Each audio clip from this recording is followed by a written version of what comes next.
pessoal, tudo bem com vocês? Começando mais um Fractal Revisa, e o conteúdo da semana é sobre transformações e construções geométricas. Para isso, vamos falar de plano cartesiano e de simetrias. A gente viu que no plano cartesiano, ele é composto por dois eixos, eixo X, chamado de eixo das abscissas, são os valores representados no eixo horizontal, e o eixo das ordenadas, que são os valores posicionados na vertical. Vimos também que o ponto de intersecção dos dois eixos é o ponto da origem, tanto para x quanto para y. Vimos também que o ponto de intersecção, a origem, qualquer valor à direita aqui no eixo x são os valores positivos, e qualquer valor à esquerda da origem são os valores negativos, tanto para x quanto para y. Galera, falamos que os eixos x e y são perpendiculares. Significa o quê? Significa que forma ângulo de 90 graus. Né? Por isso que o plano cartesiano pode ser chamado de ortogonal. Galera, para encontrar um ponto no plano cartesiano, a gente precisa relembrar que o primeiro valor de um par ordenado, né? O primeiro valor é o valor para x e o segundo valor é o valor para y. Para encontrar o ponto A, a gente pode notar que x é menos 3. Primeiro passo, encontrar o valor para x. Espera aí, menos 3 está à esquerda da origem. Menos 1, menos 2 e menos 3. Encontrar o menos 3 foi tranquilo. Agora, aonde está o y? O y está 4 unidades para cima. Então, esse segmento só vai parar no y igual a 4. Encontrei o ponto A. O ponto A da questão é menos 3 para x e 4 para y. O exercício quer que a gente localize todos os pares ordenados. Encontramos aqui o primeiro ponto, o ponto A, falta a gente encontrar o ponto B, C e D. Vale lembrar que o plano cartesiano é dividido em 4 quadrantes, sempre no sentido anti-horário. O primeiro quadrante é esse aqui, ó. Tá, pessoal? Esse é o primeiro quadrante. O ponto A localiza-se no segundo quadrante. Aqui temos o terceiro quadrante e o quarto quadrante. O ponto B, ele está localizado lá no primeiro quadrante. Por quê? Porque o x é positivo. Quem que é o x do ponto B? X é 5 e o y é 3. X igual a 5 está à direita da origem. 1, 2, 3, 4, 5. E o y é 3. 1, 2, 3 para y. Então, aqui está o nosso ponto B. O ponto C é 0 e menos 3. Quando x for 0, o ponto C vai estar sobre o eixo y. X igual a 0 e y igual a menos 3. X igual a 0 quer dizer que o ponto C está sobre o eixo y. Quando o y for 0, o ponto vai estar sobre o eixo x. E o menos 3 se encontra aqui, ó. Esse é o nosso ponto C, 0 para x, menos 3 para y. Quem é o nosso ponto D? Pessoal, o ponto D, o x é menos 4 e o y é menos 1. Menos 4 para x e menos 1 para y. Esse é o ponto D.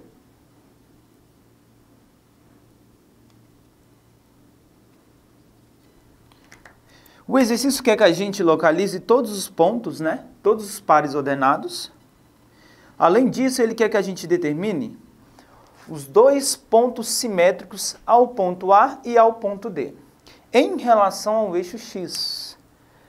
Galera, o ponto A está aqui, em menos 3 e 4, e ele quer que a gente encontre o simétrico de A. Mas eu posso encontrar o simétrico de A em relação ao eixo y ou em relação ao eixo x. E o exercício pediu em relação ao eixo x. Quando eu digo simétrico de A, É a mesma ideia de posicionar um espelho aqui no eixo X e verificar em qual quadrante o ponto A', né, que é a imagem do ponto A, vai estar localizado. Então a gente percebe o seguinte, vimos que nas aulas, para determinar o ponto simétrico de A, basta eu manter o valor para X. Se eu quero encontrar o ponto simétrico de A, vou manter o valor de X, porém vou encontrar o oposto de Y. Espera aí. Então vamos manter o valor para X, que é menos 3, e vou encontrar o oposto de Y. O Y é 4, o oposto de 4, menos 4. Vamos encontrar o A'. O A' é menos 3 para X e menos 4 para Y. Esse ponto é o ponto simétrico ao ponto A em relação ao eixo X. Quem é o ponto simétrico ao ponto D em relação ao eixo X? Se é em relação ao eixo X, o nosso ponto D', o X continua o mesmo, porém o oposto de Y, né, o oposto de menos 1 é 1, positivo. Portanto, menos 4 para X e 1 para Y,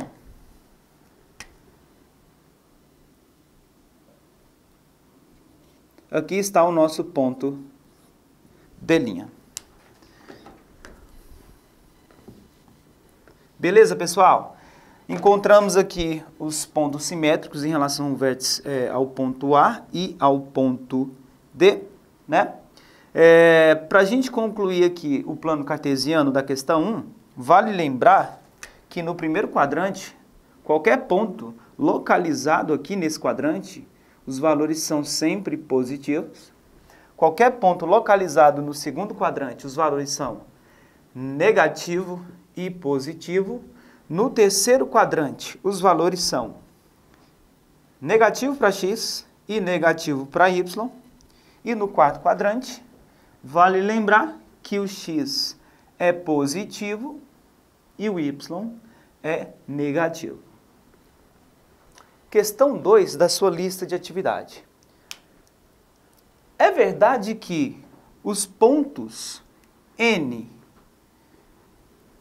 é 2 e menos 1? É verdade que o ponto M é 1 e 3? Então, galera, aqui na questão 2 a gente só vai verificar se esses pontos, se essas condições são verdadeiras. Vamos começar pelo ponto N. O ponto N tem coordenadas igual a quanto, hein, pessoal? A gente pode verificar o seguinte. Na figura, a distância de uma unidade para outra, né? Aqui, ó, de um tracinho para o outro é de uma unidade. Isso significa que o primeiro tracinho equivale a 1, 2, 3, 4, 5.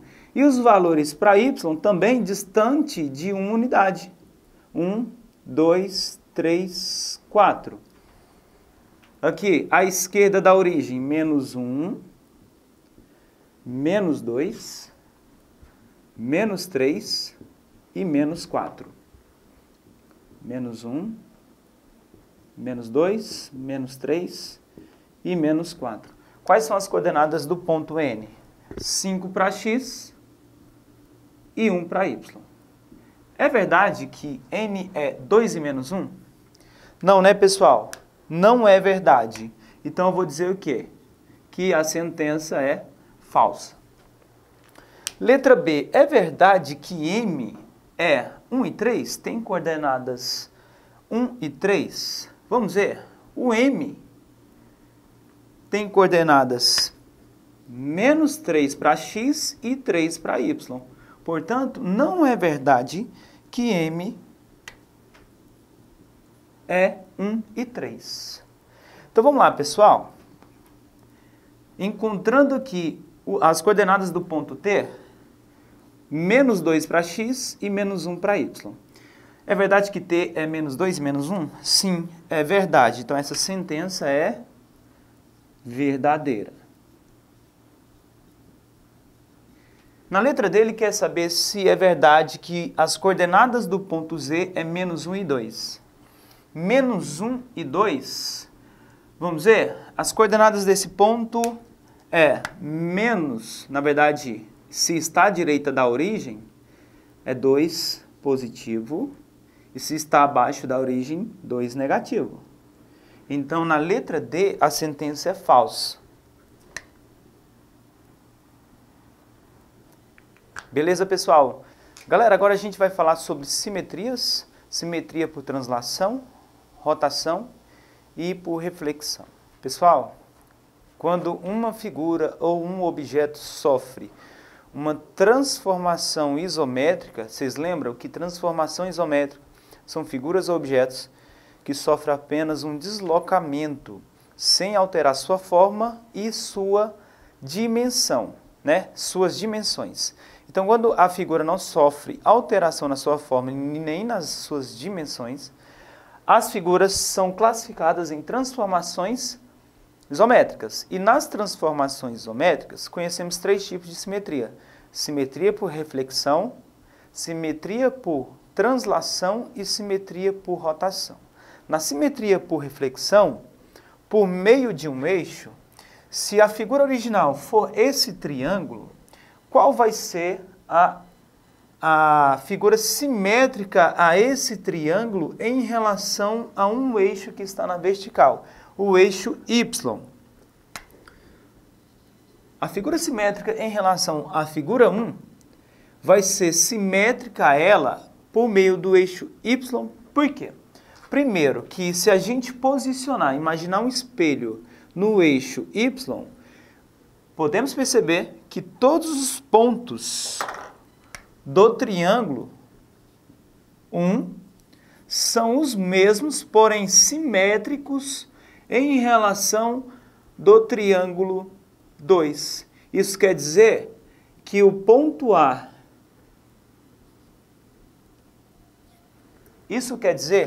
que o ponto A' é simétrico do ponto A, que o ponto B' é simétrico do ponto B e que o ponto C' é simétrico do ponto C. Simetria por reflexão por meio de um eixo, acontece aqui, pessoal, algumas propriedades. A gente pode analisar 3 propriedades. Primeiro, se você perceber, a distância de A até o eixo de simetria equivale à mesma distância do ponto simétrico, que é o A', até o eixo de simetria. Isso acontece para todos os segmentos, para todos os pontos simétricos. Então, se eu traçar o segmento saindo de B e chegando em B', esse segmento será dividido em 2 segmentos. Mas na onde? No eixo Y. Então, o eixo Y, posso dizer que ele passa exatamente no ponto médio de cada segmento. Outra propriedade é que esses segmentos são perpendiculares entre si. Quer dizer que tem a mesma direção e o mesmo sentido, segunda propriedade. E terceira propriedade, podemos dizer que esses segmentos são perpendiculares com o eixo Y, forma ângulo de 90 graus. Quando isso acontece, pessoal, podemos dizer que o eixo Y pode ser chamado de mediatriz. Mediatriz é um segmento perpendicular e que passa no ponto médio desse segmento. Perfeito? Beleza. Galera, analisando o triângulo 2 com o triângulo 3, será que essas duas figuras são simétricas em relação ao eixo X? Eu não posso afirmar que elas são simétricas porque a distância desse ponto, que seria o ponto C, 2 linhas, com o ponto C, uma linha, não são as mesmas em relação ao eixo X. Olha só, se a gente observar, temos aqui, se a distância entre esses segmentos for de uma unidade, aqui temos aqui as coordenadas do ponto C'. Seria 1 para X e 2 para Y. Quer dizer o quê? Ele está a 1 unidade à direita e 2 unidades para cima. Já o ponto C, 2 linhas, tem coordenadas 1 para X e menos 1 para Y. certo? Então, esses dois triângulos não são simétricos. Tranquilo, pessoal? Não existe simetria entre o triângulo 2 e o triângulo 3, pois se trata de que a distância de todos os pontos não é a mesma, né, de todos os pontos simétricos em relação ao eixo x, não é a mesma em relação ao triângulo 2. E se você observar o triângulo 4, não é simétrico a figura original. Por quê? Porque a distância de todos os pontos, né, de todos os pontos do triângulo 4 não são simétricos em relação ao eixo x, a figura original. Então, não existe simetria no triângulo 3 e no triângulo 4. Apenas em relação à figura original. Apenas o triângulo 2 é simétrico em relação à figura original por meio de um eixo y. Galera, simetria por rotação é quando a figura sofre um giro. E esse giro, pessoal, pode ser no sentido horário ou no sentido anti-horário. Se essa figura sofrer um giro no sentido horário, qual vai ser a figura formada? Depende do ângulo de rotação. Por exemplo, aqui no quadro temos um L, né? A letra L, e essa letra L foi rotacionada, sofreu um giro no sentido horário ou no sentido anti-horário. Se você observar, tanto faz eu girar, né? Se eu girar o mesmo ângulo que foi feito aqui, ó, um ângulo de 180 graus, podemos perceber que não tem diferença qual o sentido em que a figura rotacionou. Mas podemos dizer que ela rotacionou no sentido horário ou no sentido anti-horário por um ângulo de 180 graus. Por que 180? Vamos lá. Esse aqui é o nosso ponto A. Quem que é o ponto A' na imagem? Esse ponto. Perceba que o ponto A, ele rotacionou um ângulo de 180 graus. Meia volta equivale a 180 graus. Então, quando a figura sofre um giro, simetria por rotação. Daí você tem que dizer qual que é o sentido em que a figura rotacionou, tem que dizer qual que é o ângulo de rotação. Nesse caso, o ângulo de rotação aqui é de 180 graus. No sentido horário ou no sentido anti-horário. Por quê? Tanto faz. Se você deslocar, se você rotacionar a figura no sentido anti-horário, a figura será a mesma que a gente está vendo aqui no quadro. Beleza, pessoal? Então, sobre transformações geométricas, é isso que você precisa saber. Muito obrigado pela atenção e até a próxima.